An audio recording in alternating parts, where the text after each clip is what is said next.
ሰላም ሰላም እንዴት አላችሁልን? ክቡራትና ክቡራን የአዲስ ጨዋታ ቤተሰቦች ዛሬ የአዲስ ጨዋታ ዝግጅታችን ሁለት ፕሮግራሞች ነው ያሉን። ሁለቱ ፕሮግራሞች እንደተለመደው እፍታና የአዲስ ጨዋታ እንግዳ ናቸው። እፍታችን የኢትዮጵያ ብሔራዊ ሙዚየም እንግዲህ ለበርካታ ጊዜያት እድሳት ላይ ስለነበረ ጥቂት ተዘግቶ ቆይቶ ነበር። እንግዲህ ባለፈው ግንቦት 2017 አካባቢ ወይም አጋማሽ በኋላ ነው እንግዲህ ወደ ጉብኝት እንደገና ስራው የተመለሰው ወይም ደግሞ ለጎብኚዎች ክፍት የሆነው ማለት ነው። ይህንን አስመልክተን እንግዲህ የኢትዮጵያ ብሔራዊ ሙዚየም ምን አለው የሚለውን ወደ ውስጥ ገብተን እንግዲህ በአስጎብኚ ታግዘን የምንጎበኘውናል። ወደ እፍታችን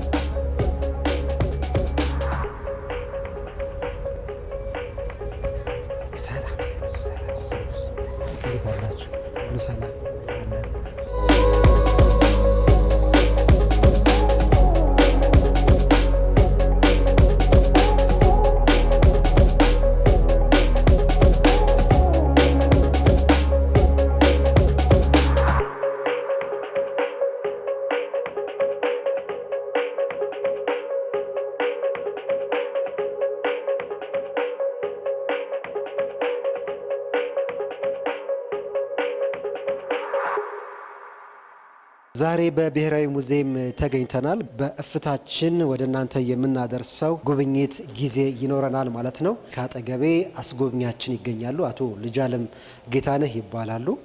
በብሔራዊ ሙዚየም ላለፉት 13 ዓመታት በላይ በማስጎብኘት ስራ ላይ ያሉ ባለሙያ ናቸው። እንደነገሩ ከሆነ በሙያቸው ደግሞ የታሪክ መምህር እንደሆኑ ነግረውኛል።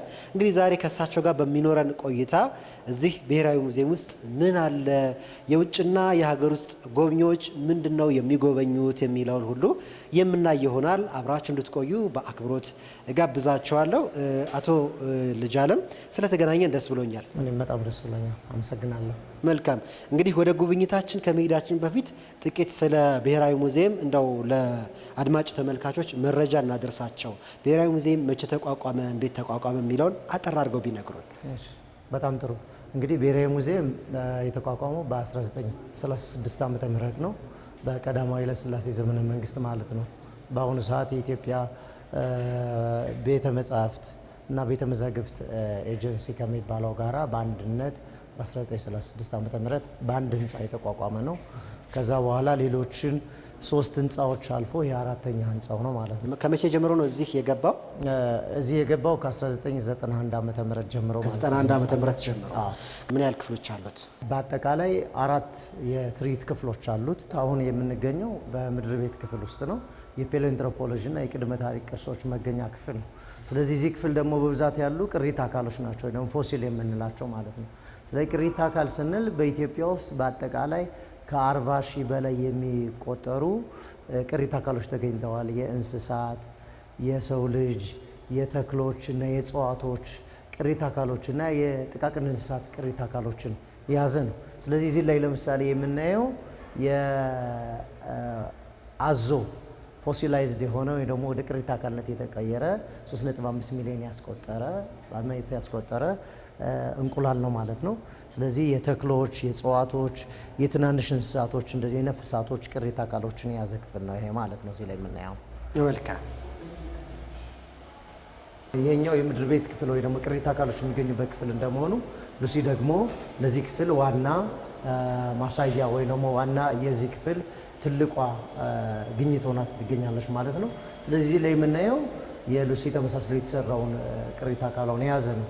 በነጭና በሰማያዊ የተቀባው ያልተገኘው አካሏን የያዘ ነው። በጥቁር የተቀባው ደግሞ የተገኘው አካሏን የሚያሳይ ነው። እንግዲህ ሉሲ ስንል 40% የተሟላ የሰው ልጅ ቅሪተ አካል የያዘች በ1966 ዓመተ ምህረት አፋር ስምጥ ሸለቆ ውስጥ ልዩ ስሙ አዳር በተባለ ቦታ የተገኘች ናት። የእድሜዋን ዘመን ስናይ 3.18 ሚሊዮን ዓመት እድሜ አላት ማለት ነው። ስለዚህ ይህ ሉሲ ለዚህ ክፍል ዋና አይከን ሆና እናገኛታለን ማለት ነው።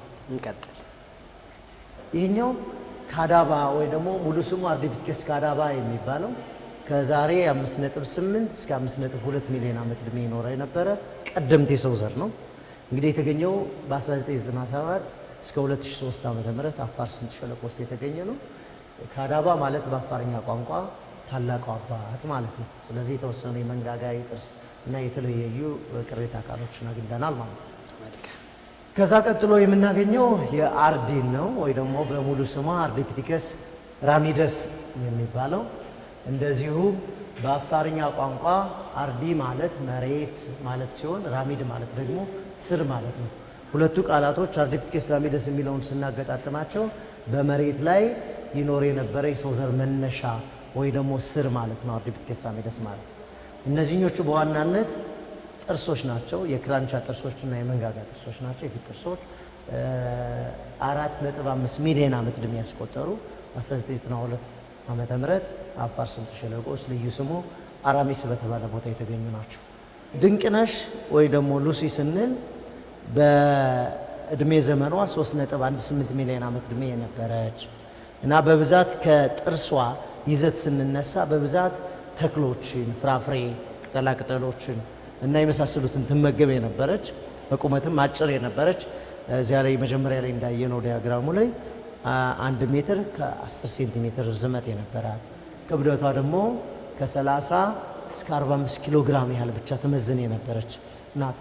በጣም አጭር የነበረችና በክብደትም ትንሽ የነበረች ብትሆንም እንኳን የሞተችበት የእድሜ ክልል ከ19 እስከ 22 ዓመት እድሜ ክልል ውስጥ ባለው እንደ ሞተች በወጣትነት የእድሜ ክልል ውስጥ ማለት ነው። መልካም። ሌላው የእሷ የቤተሰብ ዝርያ የሆነችው ይቺ ሰላም የምንላት የ3 ዓመቷ ሕፃን ናት። በ3 ዓመቷ የሞተች ሕፃን ናት። ከ2000 እስከ 2008 ዓመተ ምህረት እንደ አውሮፓውያን አቆጣጠር በተደረገ ቁፋሮ የተገኘች ናት። የ3 ዓመት ሕፃን ብትሆንም የኖረችበት ዘመን ሲለካ የዛሬ 3.3 ሚሊዮን ዓመት ዕድሜ ወደ ኋላ ይወስደናል ማለት ነው። ያ ማለት ምንድን ነው? ከድንቅነሽ ወይ ደግሞ ከሉሲ 150 ሺህ ዓመት ዕድሜ ቀድማ ትኖር የነበረች እንደሆነች ያሳየናል ማለት ነው። የአንድ ቤተሰብ ዝርያ ናቸው። ይህ ዝርያ በኢትዮጵያ በኬንያና በታንዛኒያ ተገኝቷል። ነገር ግን ለዚህ ዝርያ የተሻሉ ብዛት ያላቸው ማስረጃዎች ማግኘት የተሻለው በኢትዮጵያ ነው፣ ድንቅነሽንና ሰላምን ጨምሮ ማለት ነው። ስለዚህ ከዛም የተነሳ አውስትራሎፒቴከስ አፋረንሲስ የሚባል ስያሜ ተሰጥቶታል። የተገኘበትን ቦታ አፋርን ለማመላከት ሲባል ማለት ነው።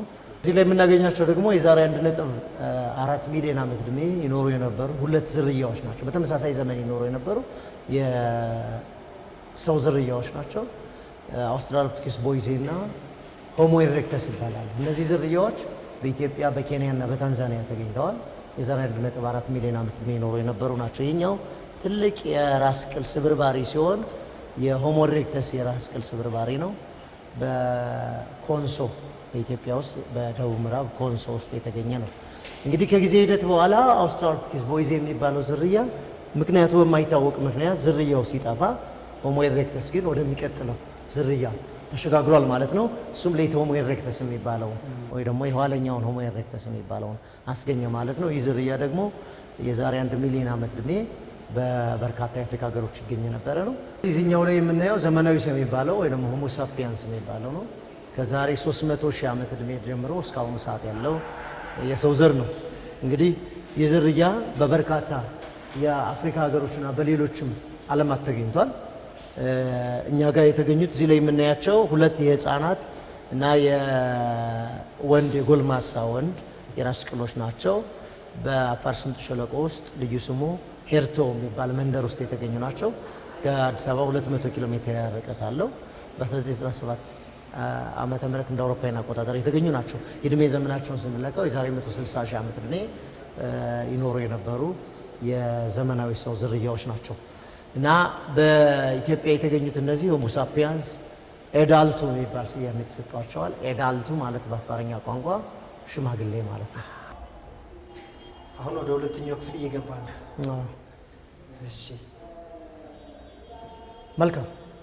ስለዚህ እዚህ የአርኪኦሎጂ ቅርሶች የቅድመ ታሪክና ታሪካዊ አርኪኦሎጂ ቅርሶች መገኛ ክፍል ነው ማለት ነው። ይሄኛው ክፍል እንግዲህ እዚህኛው ክፍል ላይ ያለው በዋናነት ከሰሜኑ የሀገራችን ክፍል በብዛት የተገኙ ናቸው። የተወሰኑ ከደቡብ እና እንደዚሁም ከምስራቅ ኢትዮጵያ አካባቢ የተገኙ የአርኪኦሎጂ ቅርሶች ናቸው። እዚህኛው ላይ የምናየው ደግሞ ይሄ በጣም ውብ የሆነ ቤተ መቅደስ ነው። በዋልያና በሰው ምስል ያጌጠ ነው። ከ9ኛው እስከ 6ኛው መቶ ክፍለ ዘመን ድረስ ቅድመ ልደተ ክርስቶስ የሚያመለክት ነው። ስለዚህም ከነጭ አሸዋማ ድንጋይ የተሰራ ነው ማለት ነው። እዚህ አርኪኦሎጂ ክፍል ውስጥ የምናገኛቸው የእስልምናና የክርስትና እምነትን መገልገያ መሳሪያዎች የሚወክሉ ቅርሶች አሉ። እንግዲህ እዛ ጋር አካባቢ ላይ ያሉት የክርስትና እምነት መገልገያ መሳሪያዎች ናቸው። እዚህ ጋር ደግሞ ያሉት የእስልምና እምነት መገልገያ መሳሪያዎች ናቸው። ይሄ የመጨረሻው የሙዚየማችን ክፍል ነው ማለት ነው። የዘመናዊ ታሪክ ቅርሶች መገኛ ክፍል ነው ይሄ ማለት ነው። እንግዲህ ኢትዮጵያ ዘመናዊ ታሪክን ስናስብ ደግሞ አጼ ቴዎድሮስ እናስባለን ማለት ነው። ምክንያቱም ኢትዮጵያ ዘመናዊ ታሪክ የጀመረው ዳግማዊ አጼ ቴዎድሮስ ስልጣን ላይ ከወጡ ጀምሮ ባለው ጊዜ ሆኖ እናገኘዋለን ማለት ነው። እንግዲህ እዛ ላይ የምናየው የዳግማዊ አጼ ቴዎድሮስ ምስል ነው፣ ስዕል ነው። ከ1847 እስከ 1860 ዓመተ ምህረት ድረስ ሀገራችንን መርተዋል። እዚህ ላይ የምናያቸው አጼ ቴዎድሮስ በዘመናቸው ይገለገሉባቸው የነበሩ የጦር መሳሪያዎች ናቸው። ጎራዴዎች፣ ጩቤዎች እና ቢላዎች እንዲሁም የእርሳቸው ይጠቀሙበት የነበረ ጋሻ በተለይም ደግሞ ከዝሆን ቆዳና ከብር የተሰራ ጋሻቸውን እናገኛለን ማለት ነው። እንግዲህ ከእርሳቸው በኋላ የምናገኛቸው እዛ ላይ ምስላቸው እንደምናየው አጼ ዮሐንስ አራተኛ ናቸው። አጼ ዮሐንስ አራተኛ ደግሞ ከ1864 እስከ 1881 ዓመተ ምህረት ድረስ ሀገራችንን መርተዋል ማለት ነው። ስለዚህ በዘመናቸው ንግስና ሲፈጽሙ የደፉት ዘውዳቸው ደግሞ እዚህ ላይ ለእይታ ቀርቦ እናገኘዋለን ማለት ነው። እንግዲህ አጼ ዮሐንስን ደግሞ የተኩትን ዳግማዊ አጼ ምኒልክን ከ1881 እስከ 1906 ዓመተ ምህረት ድረስ ሀገራችንን የመሩ በተለይም ደግሞ በኢትዮጵያ አንድነት ላይ ትልቅ ሚና የተጫወቱ እንዲሁም አዲስ አበባን በመመስረት ትልቅ ሚና ያላቸውና በርካታ ስልጣኔዎችን ወደ ሀገራችን በማስገባት ስመጥር የሆኑት ንጉሠ ነገሥት። ይሄኛው ደግሞ እዚህ ላይ የምናየው እርሳቸው ንግስና ሲፈጽሙ የደፉት ዘውዳቸውን ሆኖ እናገኘዋለን። አዎ ይሄኛው ደግሞ የባለቤታቸው የእቴጌ ጣይቱ ዘውድ ነው። ይሄኛው ደግሞ የራስ ማዕረግ ያላቸው ይለብሱት የነበረ የራስ ወርቅ ነው። እዚህ ላይ የምናየው የልዕልቶች በክብረ በዓላት ጊዜ ከ19ኛው እስከ 20ኛው መቶ ክፍለ ዘመን ድረስ ይለብሱት የነበረ የክብር አልባስ ነው። እንግዲህ በሙካሽ ስራ የተሰራ ነው፣ በእጅ የተሰራ ስራ ሆኖ እናገኘዋለን ማለት። ስለዚህ ልዕልቶች በክብረ በዓላት ጊዜ ይለብሱት የነበረ የክብር አልባስ ነው ይኸኛው። እዛ ላይ የንግስተ ነገስታት ዘውዲቱን ምስል እናገኛለን። ንግስተ ነገስታት ዘውዲቱ አባታቸውን ካረፉ በኋላ ከ3 ዓመት በኋላ ማለት ነው ከ1909 እስከ 1922 ዓመተ ምህረት ድረስ ሀገራችንን የመሩ የአጼ ምኒልክ ወይ ደግሞ የዳግማዊ አጼ ምኒልክ ልጅ ናቸው። እርሳቸው በ1922 ዓመተ ምህረት ሲሞቱ በተፈጥሮ ሞት ህይወታቸው ሲያልፍ እርሳቸውን የተኩት ንጉሠ ነገሥት ግርማዊ ቀዳማዊ ኃይለ ሥላሴ ናቸው። ከ1923 ዓመተ ምህረት እስከ 1966 ዓመተ ምህረት ድረስ ሀገራችንን መርተዋል ማለት ነው። የእርሳቸው ምስል ነው።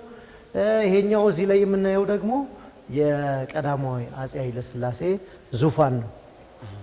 በተለይም በአርብ ሁልጊዜም የዙፋን ችሎት ያስኬዱበት የነበረ ዙፋን ነው። በ1935 ዓመተ ምህረት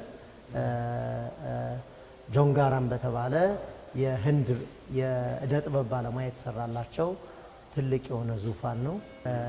ዝሆን ጥርስ ያጌጠ እዛ ላይ እንደምናየው ሞአንበሳ በእምነ ነገደ ይሁዳ ቀዳማዊ ኃይለ ሥላሴ ንጉሠ ነገሥት ዘኢትዮጵያ ይላል። ስለዚህ እሳቸው በዘመናቸው የዙፋን ችሎት ያስችሉበት የነበረ ትልቅ ዙፋናቸው ነው ማለት ነው። በአጠቃላይ ያሉት ለእይታ የቀረቡ ቅርሶች ይህንን ይመስላል ማለት ነው። እጅግ በጣም አድርጌ አመሰግናለሁ። አቶ ልጅአለም ጌታነህ ይህን የመሰለ የብሔራዊ ሙዚየምን በዚህ መንገድ እንድንጎበኝ ስላደረጉን በጣም ነው የምናመሰግነው። በሌላ ጊዜ ደግሞ ሰፋ ያለው ከእድሳት በኋላ ያለውን ደግሞ ሌላ ጊዜ መተን የምንጎበኝ ይሆናል ማለት ነው። እጅግ በጣም አመሰግናለሁ። ተመልካቾች እንግዲህ በዛሬው ዝግጅታችን የኢትዮጵያ ብሔራዊ ሙዚየምን እንግዲህ በወፍ በረር በሚባል ደረጃ ቀኝተን ወደ እናንተ አድርሰናል። አብራችሁን ስለቆያችሁ ከልብ አድርጌ ነው የማመሰግነው። እንግዲህ ከዚህ ፕሮግራም ቀጥለው ደግሞ የአዲስ ጨዋታ እንግዳችን ነው የሚቀጥለው። ወደ እሱ ፕሮግራም አሻግራቸዋለሁ። ከእንግዳይ ጋር የነበረን ቆይታ ግን በዚህ እናጠናቀቃለን። ፍታችንም በዚህ ይጠናቀቃል።